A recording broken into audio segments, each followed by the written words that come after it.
চাবলৈ বোলে 4-5খন ৰাজ্যৰ পৰা ৰাজকুমাৰ আহিব। জেউতি সখী, তুমি ঠিকেই শুনিছা। মোক চাবলৈ 5খন ৰাজ্যৰ পৰা ৰাজকুমাৰ আহিব, আৰু সেই ৰাজকুমাৰৰ ভিতৰত মোক যাক ভাল লাগিব তেওঁৰ লগতে মই বিয়াত বহিম। সখী, কথা এটা জানিব পাৰোঁনে? তুমি 5জন ৰাজকুমাৰৰ ভিতৰত নিৰ্দিষ্ট এজন কেনেকৈ বাছি উলিয়াবা? পচন্দ তুমি কেনেকৈ কৰিবা? সকলো যদি ভাল হয়। জেউতি সখী, তুমি ঠিকেই কৈছা। মই ইয়াৰ আগতেও 5জনৰ প্ৰস্তাৱ মই নাকচ কৰিছোঁ, আৰু সেইবাবে পিতাই এইবাৰ 5খন নাম থকা ৰাজ্যৰ পৰা ৰাজকুমাৰক নিমন্ত্ৰণ জনাইছে। বাছনি কৰাত একো অসুবিধা নহয়। কেইটামান মই সৰু সৰু পৰীক্ষা ল'ম, আৰু সেই পৰীক্ষাত যিজনেই সফল হ'ব তেওঁৰ লগতে বিয়াত বহিম।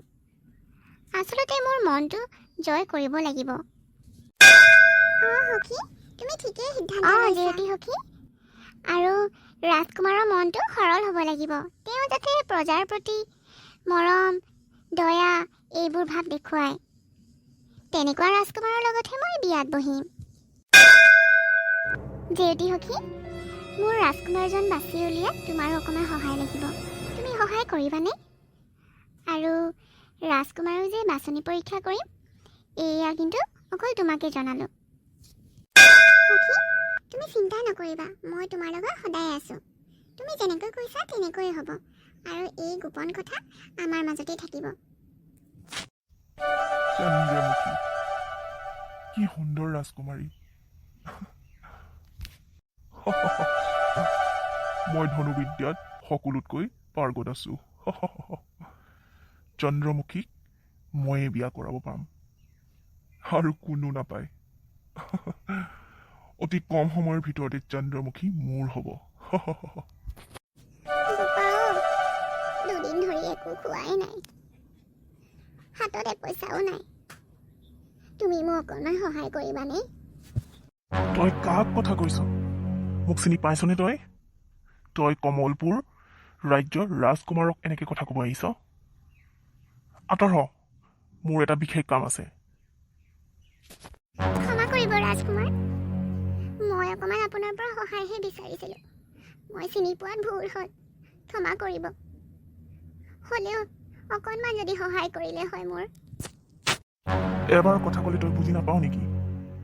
এনেকৈ যদি আমনি কৰি থাক, তেনেহ'লে তোক বন্দী বনাবলৈ অকণো সময় নালাগে। চন্দ্ৰমুখী, কি সুন্দৰ চেহেৰা তাইৰ। তাইক চাবলৈ মই কিমান যে উৎফুল্লিত হৈ আছোঁ। কি সুন্দৰ আজি সাক্ষাৎ দেখিম। তাই যেন মোকেই নিজৰ জীৱন সংগী হিচাপে বাছি লয়। এই সুন্দৰীক পোৱাৰ লগতে ভালেখিনি উপহাৰেই পাম। দুখনমান ৰাজ্যতো মহাৰাজে উপহাৰ হিচাপে দিবই, লগতে সুন্দৰীৰ লগত কিমান যে ধন দিব ঠিক নাই। মই তেতিয়া আটাইতকৈ শক্তিশালী হৈ পৰিম, আৰু ধনৱান ৰাজকুমাৰ। প্ৰথম ইথামতে ৰাজকুমাৰী ধনুবিদ্যাত পাগৈত হ'ব লাগিব, আৰু যিকেইটা গুণৰ বিষয়ে লিখি পঠাইছে সেই সকলোকেইটা মোৰ গাত আছেই। চিন্তা নাই, চন্দ্ৰমুখী ময়ে পাম। এয়াচোন এটোপোলা সোণৰ মুদ্ৰা। এইখিনি ময়ে কাঢ়ি লওঁ।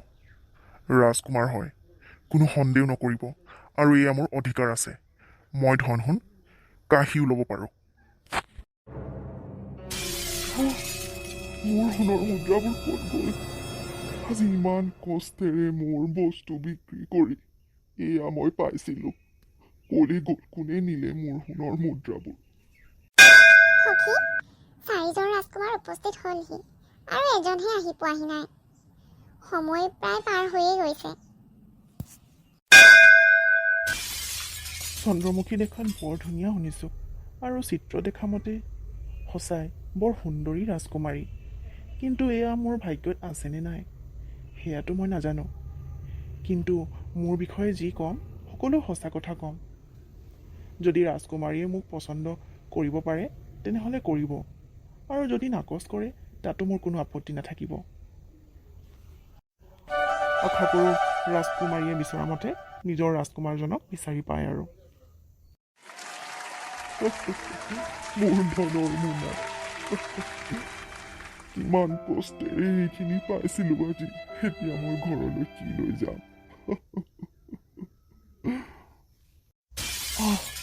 এয়া কি এই বুঢ়া মানুহজনী কিয় কান্দি আছে যাওঁচোন ওচৰলৈ গৈ খবৰ লওঁগৈ আৰু ইফালেও সোনকালে উপস্থিত হ'বগৈ লাগে ৰাজকুমাৰী দিয়া সময়মতে মই পাবগৈ লাগিব কিন্তু নাই যি হয় হ'ব মই উপস্থিত হ'বলৈ চেষ্টা কৰিম কিন্তু তাৰ আগতে এই মানুহজনক মই এনেকৈ একো নুসুধাকৈ পাৰ হৈ যাব নোৱাৰোঁ